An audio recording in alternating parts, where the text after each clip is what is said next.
நம்பகத்தன்மையான செய்திகளுக்கு RTM வணக்கம். நான் கோகிலவாணி கிருஷ்ணன். முதலில் முதன்மை செய்திகளை காண்போம்.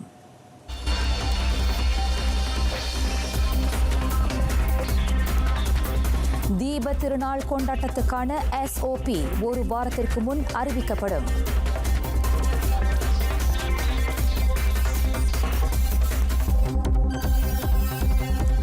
தேர்தல் நடத்துவதாக இருந்தால் சுகாதார விதிகள் கடுமையாக்கப்பட வேண்டும்.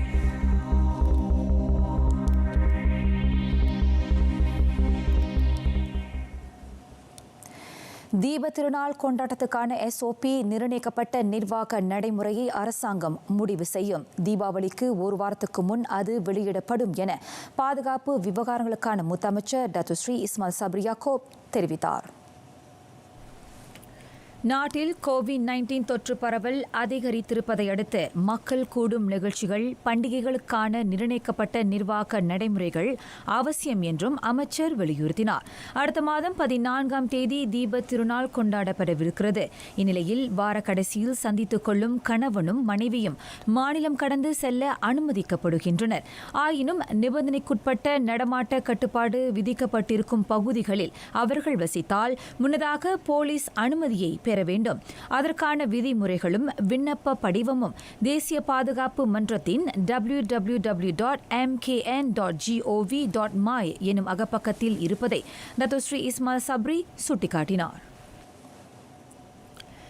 இதனிடையே சபா பத்துசப்பி இடைத்தேர்தலில் நிர்ணயிக்கப்பட்ட நிர்வாக நடைமுறைகளை மேலும் கடுமையாக்குவது குறித்து தேர்தல் ஆணையத்துடன் அரசாங்கம் கலந்தாலோசிக்கும். அத்தொகுதி வாக்காளர்களின் நலத்தை உறுதி செய்ய அந்த SOP அவசியம் என டத்துஸ்ரீ இஸ்மாயில் சப்ரி வலியுறுத்தினார். பத்துசப்பியில் இடைத்தேர்தல் நடத்தப்படுவது குறித்து முடிவெடுக்கும் அதிகாரம் அரசாங்கத்துக்கு இல்லை, தேர்தல் ஆணையத்துக்கே அதற்கான அதிகாரம் உள்ளது. அவ்வகையில் டிசம்பர் 5ஆம் தேதி அந்த நாடாளுமன்ற தொகுதியில் இடைத்தேர்தல் நடத்தப்படவிருக்கிறது என டத்துஸ்ரீ இஸ்மாயில் சப்ரி தெளிவுபடுத்தினார்.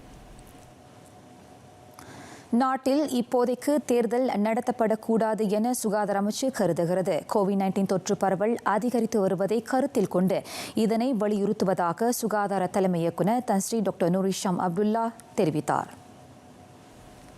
ஆயினும் அரசியலமைப்பு படி தேர்தல் நடத்தப்படுவது தவிர்க்க இயலாததாகும். அப்படி தேர்தல் அறிவிக்கப்பட்டால் மாறுபட்ட அணுகுமுறையில் அதனை நடத்துவது குறித்து தேர்தல் ஆணையத்துடன் ஆராயப்படும் என தன்ஸ்ரீ டாக்டர் நூரிஷாம் கூறினார். We are very concerned if there's a next election, for example. So our recommendation is not to have a next election. But if we have to have the next election, maybe we have to look into different means of doing the election. One, no cross-border, no cross-district, no balik kampung for election. That's one. Second, there's no amplifying gathering, for example. நிர்ணயிக்கப்பட்ட நிர்வாக நடைமுறை உருவாக்கப்பட்டாலும் அதனை கடைபிடிப்பது மிக அவசியம். சபா சட்டமன்ற தேர்தல் ஒரு படிப்பினை ஏனைய மாநிலங்களிலும் அது நடவாதிருப்பதை எல்லா தரப்புகளும் உறுதி செய்ய வேண்டும் என தன்ஸ்ரீ டாக்டர் நூரிஷாம் வலியுறுத்தினார். சபாவில் தொற்று பரவலை உடனடியாக தடுப்பதற்கு பொது சுகாதார ஆற்றலையும் நடவடிக்கைகளையும் மாநில அரசாங்கம் தீவிரப்படுத்த வேண்டும். அது மட்டுமின்றி மேலும் கடுமையாக்கப்பட்ட நடமாட்ட கட்டுப்பாட்டு ஆணை விதிக்கப்பட்ட பகுதிகளில் உள்ள மக்களுக்கு இன்றியமையா பொருட்கள் வழங்கப்படுவதை உறுதி செய்ய வேண்டும் என பிரதமர் தன்ஸ்ரீ முஹிடின் யாசின் தொடர்புடைய தரப்புகளை பணித்துள்ளார். தேசிய பாதுகாப்பு மன்றத்தின் சிறப்பு கூட்டத்திற்கு காணொலி வாயிலாக தலைமையேற்ற பிரதமர் பின்னர் அறிக்கையின் வாயிலாக இவ்விவரங்களை வெளியிட்டார். அந்த சிறப்பு கூட்டத்தில் நாட்டில் COVID-19 கொள்ளை நோயை சமாளிப்பதற்காக அடுத்து எடுக்கவிருக்கும் நடவடிக்கைகள் குறித்து கலந்தாலோசிக்கப்பட்டதாக அவர் குறிப்பிட்டார். பிரதமர் நேற்று காலையில் காணொலி வாயிலாக நடத்தப்பட்ட 36வது தேசிய கட்டமைப்பு திட்டமிடல் மன்ற கூட்டத்திற்கும் மாலையில் 2021 வரவு செலவு திட்டத்தின் விளக்கமளிப்பு கூட்டத்திற்கும் தலைமையேற்றதாக அறிக்கையில் குறிப்பிடப்பட்டுள்ளது. மாநில மற்றும் ஊராட்சி நிலைகளில் இலக்கவியல் வசதிகள் தொடர்பான திட்டமிடலையும் கட்டுமானத்தையும் எளிமைப்படுத்துமாறு தன்ஸ்ரீ முஹிடின் அக்கூட்டத்தில் தொடர்புடைய அதிகாரிகளிடம் வலியுறுத்தினார். ஸ்லாங்கூர் காஜாங் ஹந்தியான் காஜாங் போக்குவரத்து நிலைய கட்டடத்தில் கடுமையாக்கப்பட்ட நடமாட்ட கட்டுப்பாடு இன்று நடப்புக்கு வந்தது. அதனைத் தொடர்ந்து பொது போக்குவரத்துக்கான தடங்கள் வழி மாற்றப்பட்டிருக்கின்றன. 450 எண் கொண்ட ரேபிட் KL பேருந்து KJ-1 KJ-4 தடங்களுக்கான ஸ்மார்ட் ஸ்லாங்கூர் பேருந்து MRT தொடர்பு பேருந்து ஆகியவை இதில் உட்படுத்தப்பட்டிருக்கின்றன.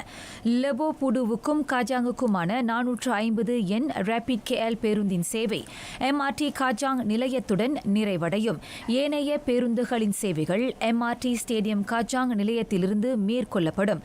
கடுமையாக்கப்பட்ட நடமாட்ட கட்டுப்பாட்டு உத்தரவு நவம்பர் 10ஆம் தேதி முடிவடையும் வரை இது நடைமுறையில் இருக்கும் என ரேபிட் KL அதன் அறிக்கையில் தெரிவித்துள்ளது.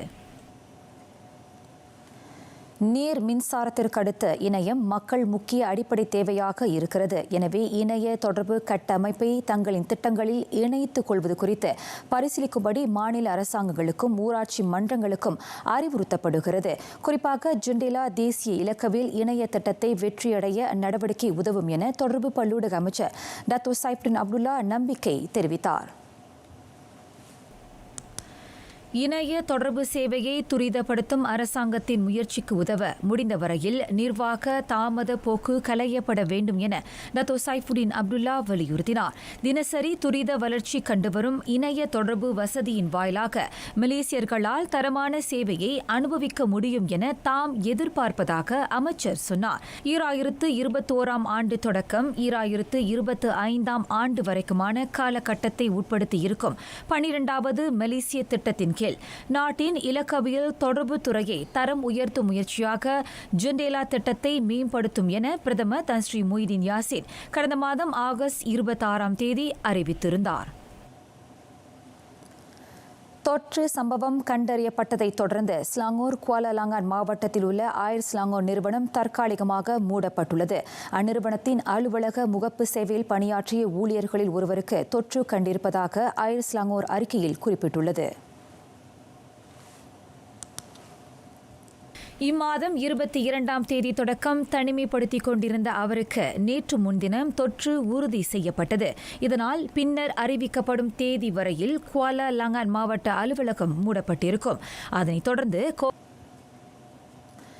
இரண்டாம் கட்ட பிரிஹாத்தின் உதவி திட்டத்தின் கீழ் நேற்று வரையில் 73,20,000 பேருக்கு 360 கோடி ரிங்கேட் உதவித்தொகை வழங்கப்பட்டது.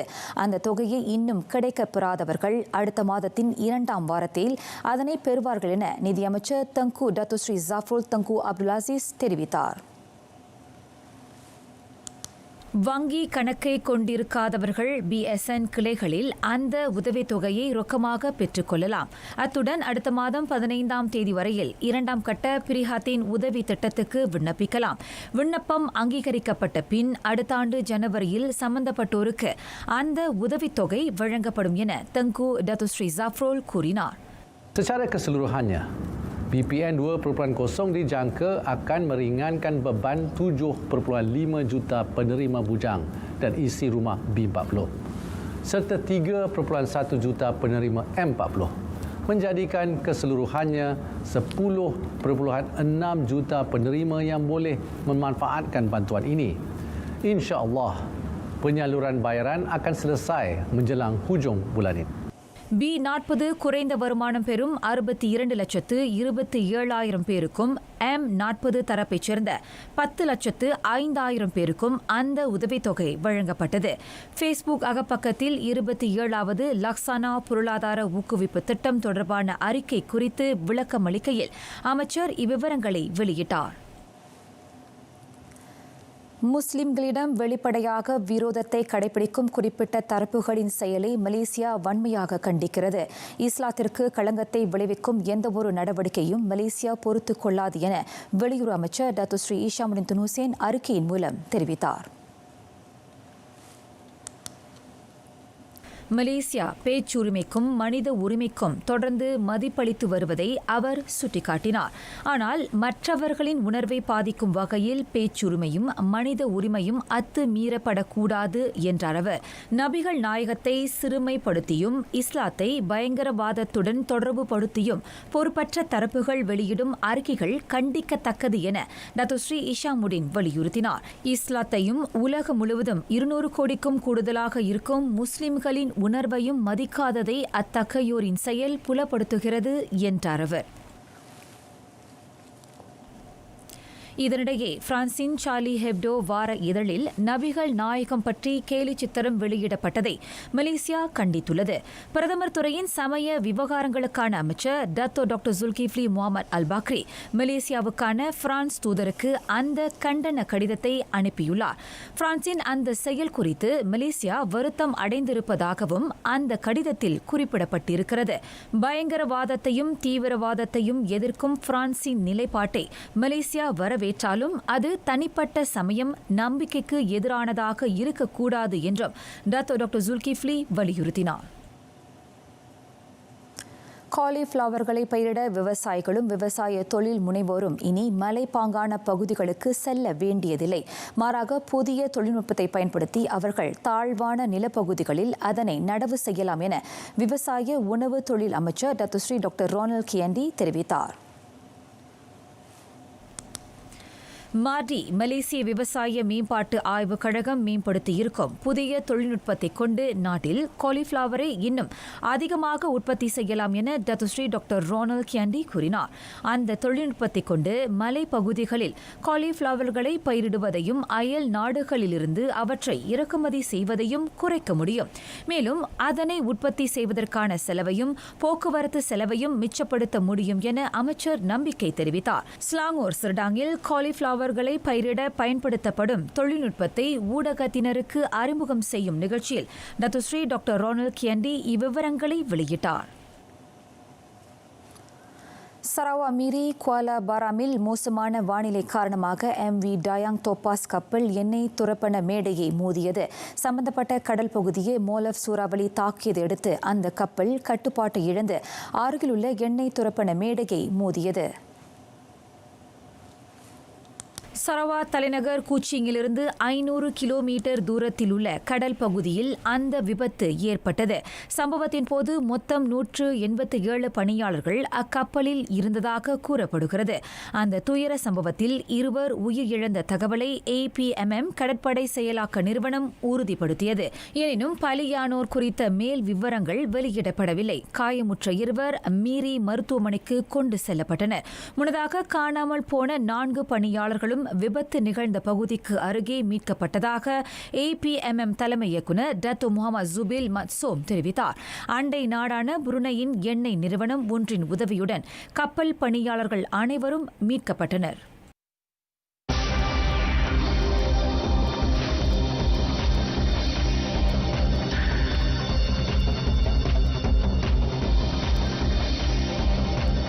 ஸ்பெயினில் மரணங்கள் அதிகரித்திருக்கும் நிலையில் போராட்டத்தில் இறங்கிய மருத்துவர்கள். நிலவில் நீர். விவரம் உலக நடப்புகளில்.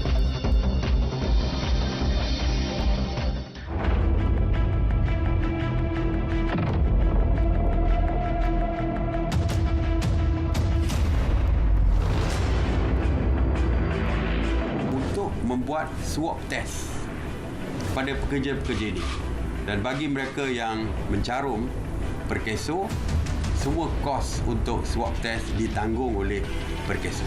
Jadi ditanggung oleh dia. Jadi secara percumalah akan dibuat swab test. Ini memastikan mereka yang bekerja itu sudah pun negatif COVID dan yang positif tentu saja akan dibawa ke hospital untuk rawatan.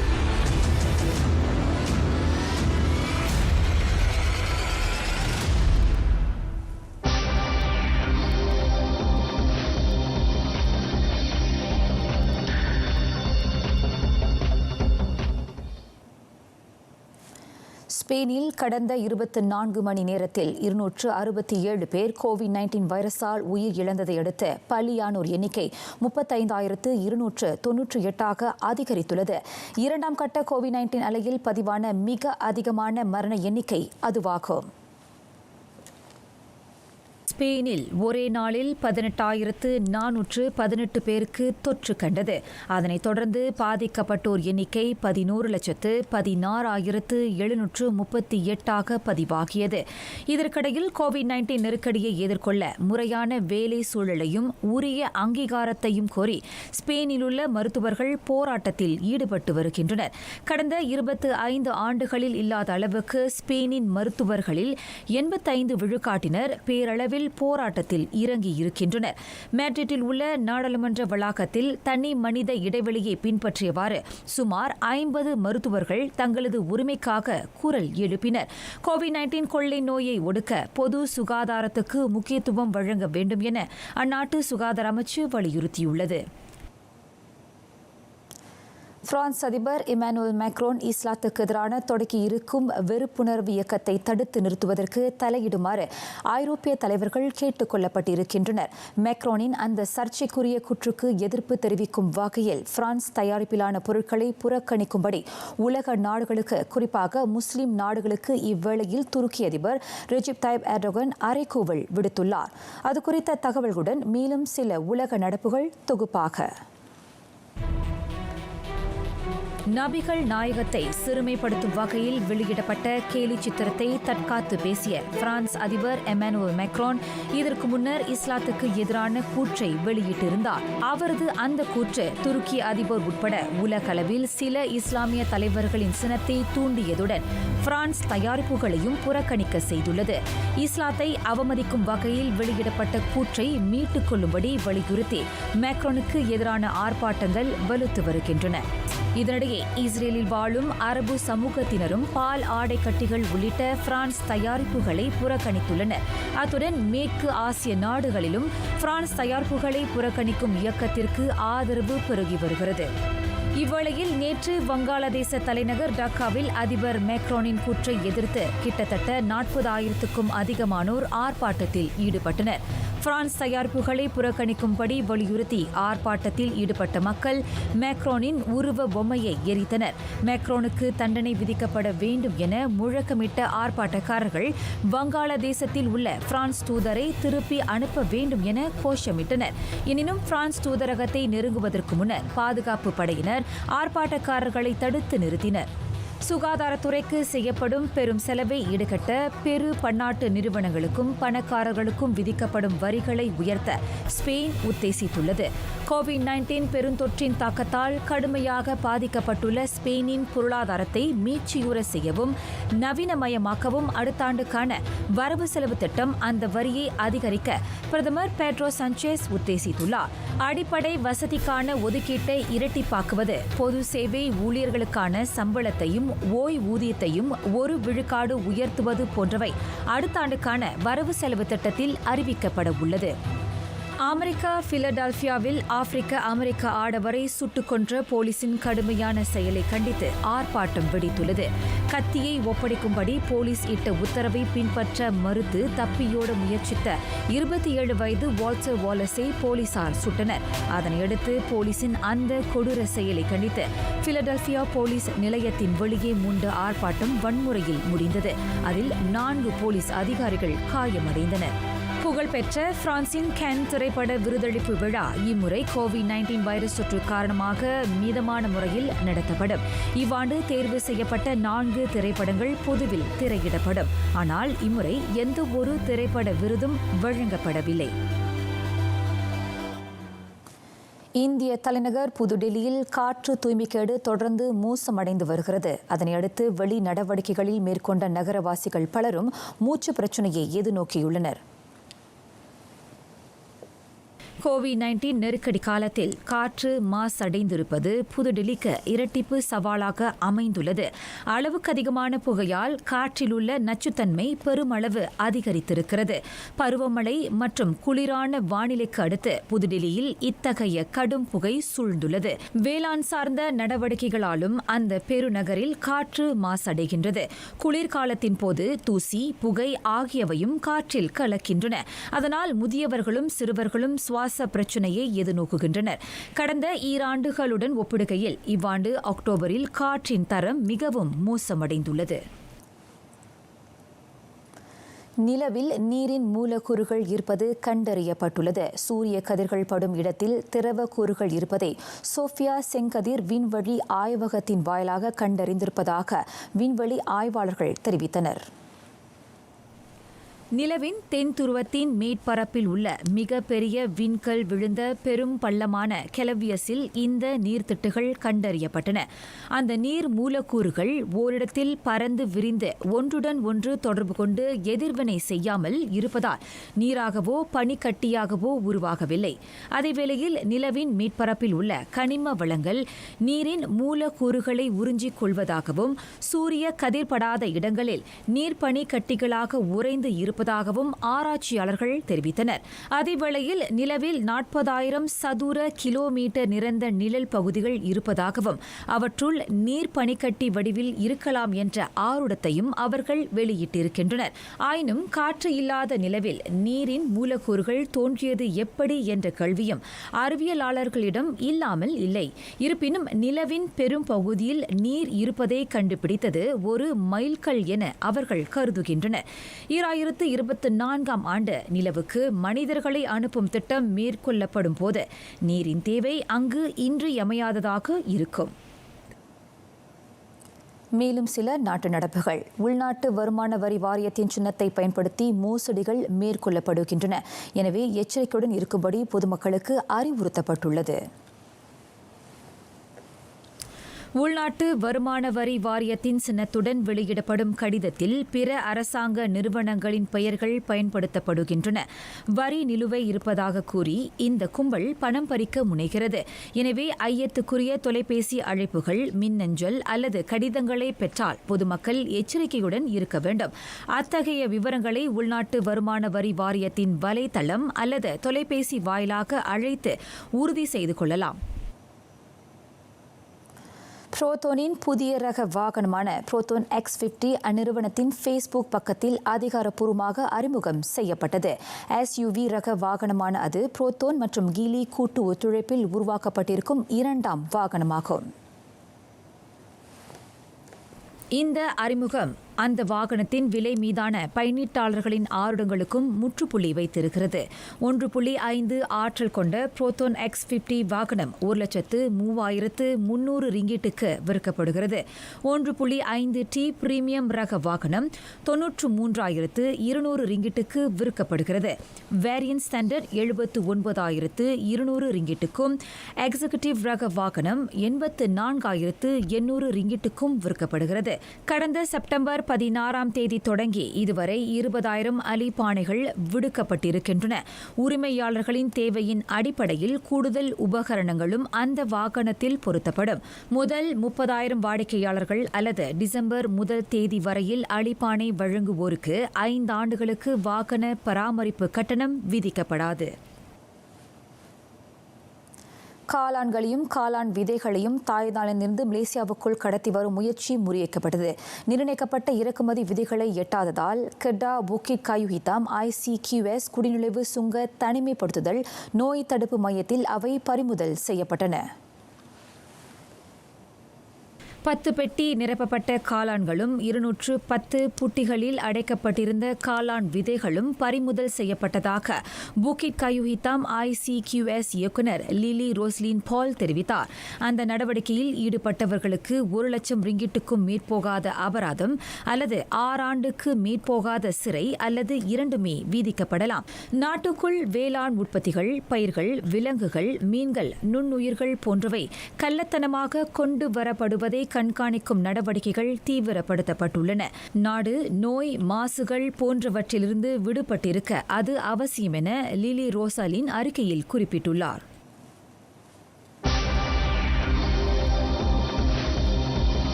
வெற்றியாளர் league காற்பந்தாட்ட முடிவுகள். அப்போட்டியில் நடப்பு வெற்றியாளர் Bayern Munich தொடர்ச்சியாக 13வது வெற்றியை பதிவு செய்ய கடுமையாக உழைக்க வேண்டியிருந்தது.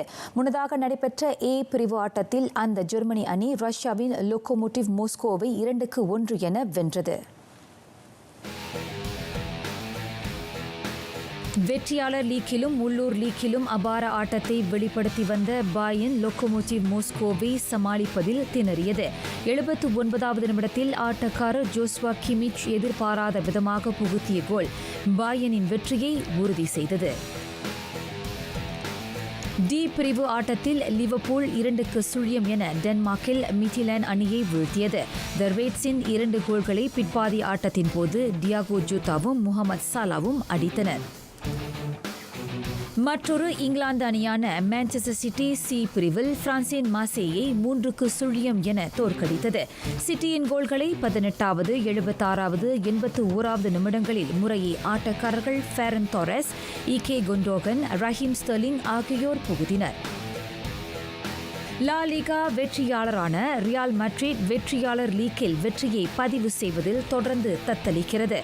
பி பிரிவில் இடம்பெற்றுள்ள அவ்வணி ஜெர்மனியின் போருசியா மோன்சென்கிளாபா உடனான ஆட்டத்தில் தலா 2 கோல்களில் சமம் கண்டது.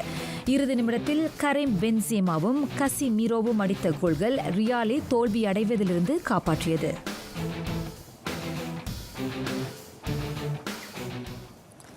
பார்சிலோனா காற்பந்து கிளப் தலைவர் ஜோசே மரியா பர்துமு பதவி விலகியுள்ளார். பர்துமுவுக்கு எதிராக நம்பிக்கையில்லா தீர்மானத்தை அடுத்த மாதம் நிறைவேற்ற திட்டமிடப்பட்டிருந்த வேளையில் அப்பொறுப்பை முன்கூட்டியே துறந்து அவர் அதிர்ச்சியை ஏற்படுத்தியுள்ளார்.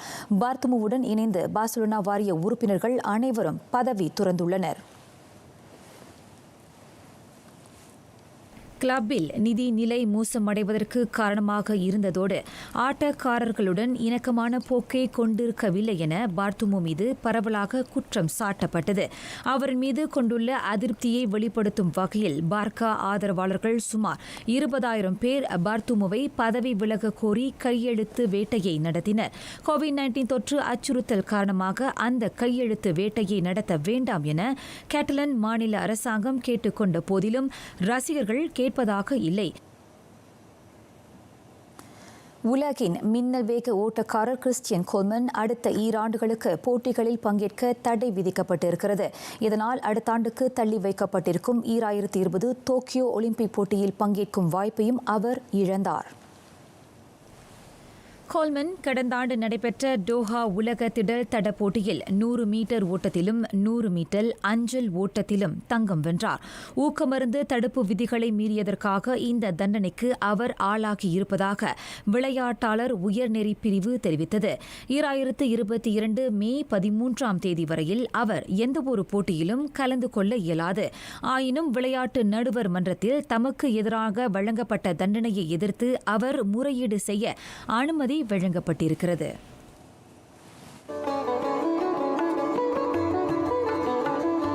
இன்றைய சிந்தனைக்கு உலக நீதி உரைக்கும் நெறி. போகவிட்டு புறம் சொல்லி திரிய வேண்டாம். ஒருவரை நேரில் புகழ்ந்து பேசுவதும் அவர் இல்லாத பொழுது இகழ்ந்து பேசுவதும் கூடாது. இன்று மணி 7:30 மாய் ஃப்ரீவியூ அலைவரிசை 123 தமிழ் செய்தியை கொண்டு வருகிறோம். மீண்டும் சந்திப்போம்.